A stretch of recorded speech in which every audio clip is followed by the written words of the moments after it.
Hi friends, this is your pal Scott Garibay, and today we are going to talk about Dungeons and Dragons. And we're going to talk about the 3 worst things about Dungeons and Dragons as understood after watching Now You See Me 3, which is called Now You See Me, Now You Don't. This is a really fascinating film. I just watched it. It actually shocked people on its opening weekend. It beat Running Man. So Glenn Powell is supposed to be this big new star. Literally, a lot of people have been saying Glenn Powell is the new Tom Hanks. Or, I'm sorry, Tom Cruise, right? But on its opening weekend, Jesse Eisenberg's Now You See Me, Now You Don't, with John DeFranco, the not good DeFranco. Okay, sorry. The one you're like, oh, him. Okay, right? Not the one you're thinking of. Not the one who did all the good stuff. Right? Okay.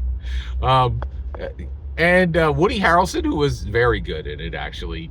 It actually beat Running Man. So Now You See Me, Now You Don't actually beat Running Man. There's going to be a little bit of spoilers in this, very minor though. Okay, all right. Okay, so what can we learn about Dungeons and Dragons from Now You See Me, Now You Don't? Well, this gets really interesting. Here we go. All right. Yeah, this is really, really fascinating. So Now You See Me, Now You Don't does something really special. First of all, this is a movie about magic, right? Now, magic is an activity that's been around for a long time, but magic is in a lot of trouble today. No one wants to see magic today. If you work real hard and you learn a close-up magic trick, and you can make somebody, you can tell what somebody's card is, right, when they pick it out of the deck. Absolutely no one wants to see that. Nobody wants to see that trick today, right? Like, people were like, no, I ain't watching your magic trick. No, thank you. Next. Nobody wants to see this stuff. It is very, very interesting how this is flowing forward, right? So Now You See Me, Now You Don't is a magic movie that realizes that in 2025, magic sucks. Nobody wants to see it. And so it starts from there, and that actually saves it. If you're self-aware, it's pretty amazing what you can accomplish. And if you are not self-aware, you can have all the resources in the world and you're still going to fail. I think that's fascinating. All right, so what does this movie do? It has the villain of the movie say, hey, I hate magic. Says it flat out. And then very carefully, within 30 seconds, says the top 3 reasons that suck, the top 3 things that suck about magic. So what is it? What sucks about magic? Okay. And the villain of the movie says it very succinctly, and you're like, oh my gosh, that's why nobody likes magic today, right? And so here we go. So what are the top 3 reasons why magic sucks? Camp. It's campy. Oh, hey, look at my hat. I'm going to pull this rabbit out of the hat. Abracadabra. Oh, hey, I'm dressed in a tuxedo. Oh, look, I have an attractive assistant. Just like it's been for 50 years. She's female and I'm a dude. We're like, it's just very campy and very like, what's going to happen. It's camp. Like, and not a lot of people like camp. Like, camp is its own thing.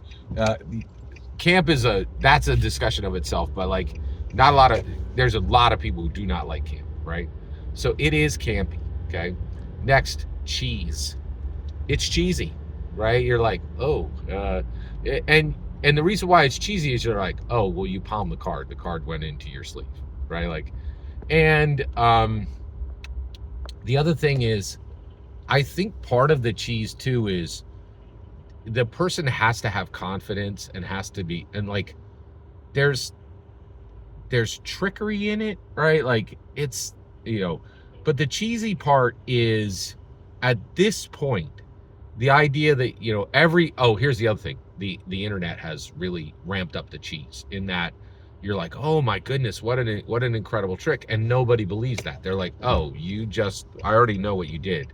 You sat in your room for 100 hours and practiced leaving a card, right? Like, and everybody's like, that's cheesy. And you clearly don't have a girlfriend, right? Like, that's where it's cheesy, right? The last one is really fascinating. And this is why you got to see this movie. Con. The villain's like, con artists do it, right? Not only can you do this to delight people, right? But you can like, and you could be like, oh, we played the three cups, right? Where you spin the ball and where is it? And then you're like, oh, I don't know, where did it go, right? So so basically, you can use magic to delight somebody, or you could use it to con them to steal all their money, right? And people are like, I don't like being tricked, right? I don't like people taking something from me that's not theirs. That's it. Like and so, and I thought this was very accurate, right? So I was like, wow, that's a really good like exploration of what the problems of magic actually are. All right. So once we do that, let's do it with Dungeons and Dragons. All right. So what are the three biggest problems with Dungeons and Dragons? And I have a mnemonic. Um, for tradition complexity. All right. Number one, biggest problem by far, the 4-hour game. It has to die. It comes from the 80s, and we don't do anything today for 4 hours. Americans have been very carefully trained to watch 2-hour movies. That's a reasonable amount. If you make your movie a lot more than if you make your movie even slightly longer than 2 hours, literally less people go, right?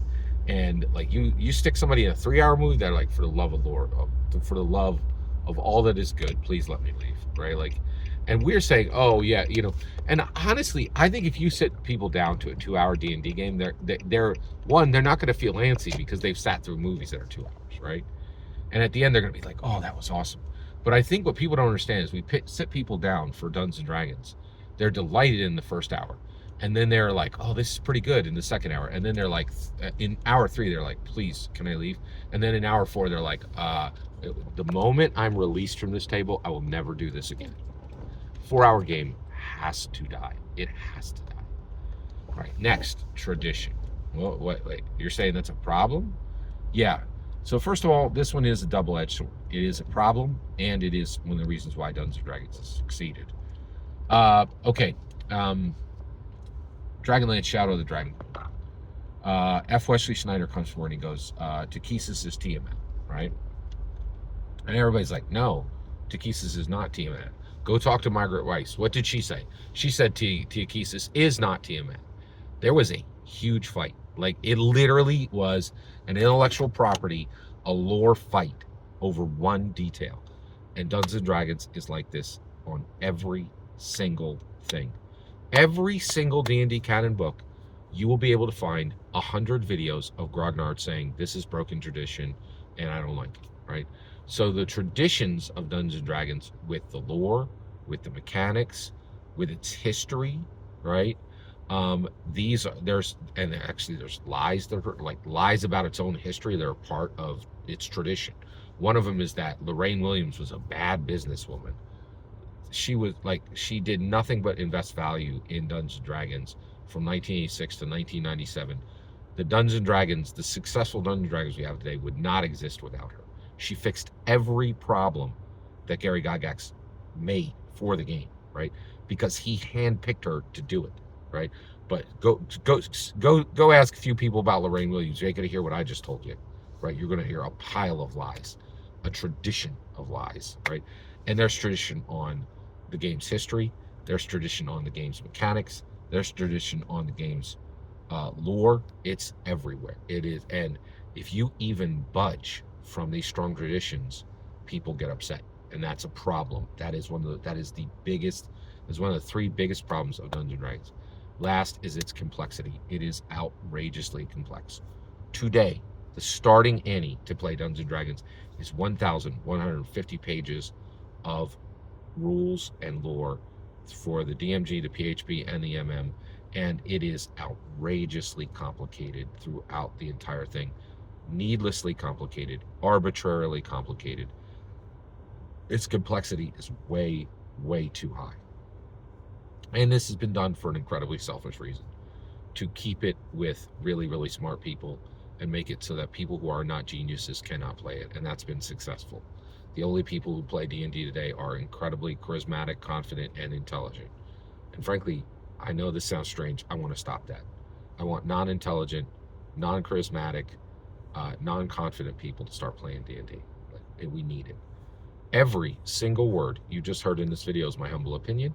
Nothing more, nothing less. The important part is when I get to hear your humble opinion, when you get in the comments and send your traffic. Please consider liking and subscribing, and have a fetch millennium.